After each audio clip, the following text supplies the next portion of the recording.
इंदौर के चंदननगर थाना क्षेत्र में मजदूर की हत्या के मामले में पुलिस ने चप्पल के आधार पर हत्या का खुलासा करते हुए 700 से अधिक सीसीटीवी फुटेज खंगालने के बाद 3 आरोपियों को गिरफ्तार किया है, जिनके द्वारा राजस्थान घूमने जाने के प्लान को पूरा करने के लिए लूट की घटना को अंजाम देते हुए हत्या की वारदात की गई थी। डीसीपी ऋषिकेश मीणा के मुताबिक चंदननगर थाना क्षेत्र स्थित नावदा पंत में एक अर्जुन यादव निवासी शिवकुटी नगर की हत्या 10 अगस्त को रात में की गई थी। हत्या के बाद सूचना जब पुलिस को लगी तो एफएसएल की टीम भी मौके पर पहुंची थी। इसके बाद मौके से तमाम सबूत और एक चप्पल बरामद की गई थी, जो कि हत्या से जुड़ी कड़ी साबित हुई। इस मामले में आरोपियों को पकड़ने के लिए एडिशनल डीसीपी दिशेश अग्रवाल के निर्देशन में एसपी शिवेंदु जोशी और थाना प्रभारी इंद्रमणि पटेल के निर्देशन में एक टीम गठित की गई, जिसमें 3 से 4 थानों की खुफिया विभाग के पुलिसकर्मी को लगाया। चंदननगर से लेकर सदर बाजार तक के करीब 700 से 800 सीसीटीवी फुटेज खंगाले गए, जिसमें कुछ फुटेज में आरोपी साफ तौर पर नजर आ गए। एक स्थान पर आरोपियों ने पानी की बोतल खरीदने के लिए दुकान पर पहुंचे, जहां पर जो पीछे मोटरसाइकिल पर बैठा हुआ आरोपी था उसने चप्पल नहीं पहना हुआ था और इसी अंदेशे के आधार पर सीसीटीवी तलाशते हुए उनका पीछा किया गया तो यह सदर बाजार तक पुलिस इनके पास पहुंची थी। वहां पर मुखबिर की सूचना से पुलिस ने आवेश उर्फ चिल्लर, समीर उर्फ गुड्डा सहित सागर को गिरफ्तार किया है, जिनसे पूछताछ में खुलासा हुआ है कि केवल मौज मस्ती और राजस्थान घूमने के लिए उनके द्वारा पहले तो मृतक अर्जुन से लूट की गई, जिसमें उसका मोबाइल और जेब में रखे हुए 70 रुपए लूट लिए गए और फिर उसके साथ मारपीट की गई, जिसमें अर्जुन पर धारदार हथियार से हमला किया गया। तो बदमाशों ने सोचा कि अर्जुन घायल हो गया और उन पर अपराध दर्ज हो जाएगा। इसके डर से उन्होंने करीबन 18 के करीब धारदार वस्तु से मृतक पर हमला कर दिया, जिसके चलते अर्जुन की मौके पर मौत हो गई। फिलहाल पुलिस पकड़े गए तीनों ही आरोपी से बारीकी से पूछताछ में जुटी है। वे उनके पुराने आपराधिक रिकॉर्ड भी खंगाले जा रहे हैं। ये 10 तारीख को अर्ली मॉर्निंग हमें सूचना मिली थी कि चंदननगर थाना क्षेत्र के नावदा पंत एरिया में एक डेड बॉडी पड़ी हुई है और तत्काल उसमें हमारे सारे वरिष्ठ अधिकारी इंक्लूडिंग मी, मेरे एडिशनल डीसीपी, एसीपी और टीआई और एफएसएल अधिकारी तत्काल हम मौके पे पहुंचे। घटना स्थल को हमने प्रिजर्व किया और उसके बाद में पूरे घटना स्थल को साइंटिफिकली वहाँ से एग्जामिन किया और एविडेंस भी कलेक्ट किए। बॉडी का मुआवना करने पर पता चला कि जो मृतक है वो उसको कम से कम 18 से 20 बार चाकू मारे गए हैं और संभवतः एक्सेसिव ब्लीडिंग की वजह से ही ये उसकी वहीं ऑन स्पॉट डेथ हो गई थी। और घटना जो बॉडी की स्थिति थी उसको देख के लग रहा था कि 9 और 10 की दरमियानी रात में ये घटनाक्रम हुआ है। घटना स्थल से जब एग्जामिन किया गया तो वहाँ से मृतक की चप्पल हैं, जो उसके घर वालों ने उनको कंफर्म किया था कि हाँ ये मृतक की चप्पल हैं।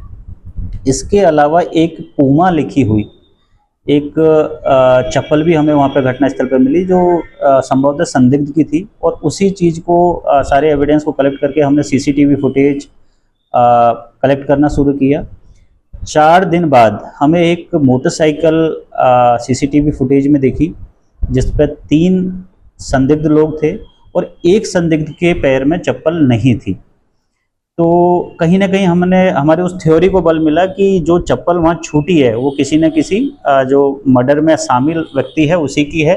और एक अनयूजुअल सा फुटेज जिसमें हमें देख रहा है कि एक आदमी बैठा हुआ है, धूप में चप्पल पहनी है, एक ने चप्पल नहीं पहनी। तो हमने उस गाड़ी को ट्रैक करना शुरू किया। उस गाड़ी के क्योंकि रात का वक्त था, गाड़ी बहुत तेज स्पीड में थी और विजुअल्स बहुत साफ नहीं आ रहे थे। लगातार उस गाड़ी को ट्रैक करने के बाद 7वें दिन जाके हमें कुछ क्लू मिले, कुछ फुटेज मिले, जिसपे हम संदिग्ध को मतलब एक तरीके से क्लियर विजन आया, क्योंकि वो पानी लेने के लिए किसी दुकान पर रुके हुए थे। फिर उस गाड़ी को वहाँ से फिर ट्रैक किया तो एक सदर बाजार थाना क्षेत्र के पर्टिकुलर गली तक उसको हमने किया। वहाँ हमने मुखबिरी से मालूम किया तो उस फुटेज को वहाँ के जो हमारे मुखबिर हैं वहाँ उन्होंने आइडेंटिफाई किया और गाड़ी पे बैठने वाले 3 लोगों को उनका नाम हमारे सामने आया। वो आवेश उर्फ सन्नी चिल्लर, ये सदर बाजार का रहने वाला, समीर उर्फ गुड्डा पिता खालिद, ये भी सदर बाजार का रहने वाला, और सगीर पिता जाकिर हुसैन, ये सांवेर का रहने वाला है। तो इस तरीके से इन 3 लोगों को राउंड अप किया। राउंड अप करने के बाद इनको इंट्रोगेट किया। इंट्रोगेशन में इन्होंने जुर्म करना कबूल किया और पूरे घटनाक्रम के पीछे जो वजह थी कि इन तीनों ने आउट ऑफ स्टेट बाहर घूमने का प्लान बनाया था। उसके लिए इनको पैसे चाहिए थे और पैसे के लिए लूट कारित करने के लिए इन्होंने उस अर्जुन यादव जो मृतक है उसको रोका था, उसका मोबाइल छीनने की कोशिश करी। उसके द्वारा जब विरोध किया गया तो उस पर चाकू से वार किया। चाकू से वार करने के बाद में इनको लगा कि 307 का अपराध तो पंजीबद्ध हो ही जाएगा, लूट का अपराध भी, अटेम्प्ट टू लूट भी हो ही जाएगा।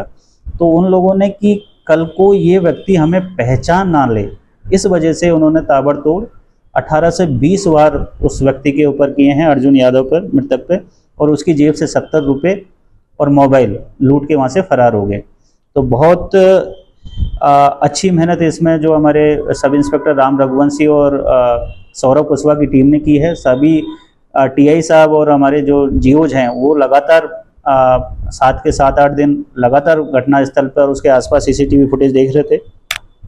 पूरे प्रकरण में जिस तरीके से साइंटिफिक एविडेंस को लेके पूरी टीम ने काम किया, जिस तरीके से एक चप्पल को क्लू बना के उन्होंने तीनों ही आरोपियों को पकड़ा है, वास्तव में एक काबिल तारीफ है। मेरी तरफ से और वरिष्ठ अधिकारियों को भी मेरी तरफ से रिकमेंडेशन गई है कि इनको एक उचित प्रोत्साहन वर्धन हेतु इनाम दिया जाए। सर, जो पकड़े गए आरोपी ये अभी इन्होंने बताया कि कहीं राजस्थान में शायद अजमेर जाने का इनका प्लान था और इनमें से 2 आरोपियों के एक अपराध है जिसमें मारपीट के अपराध हैं।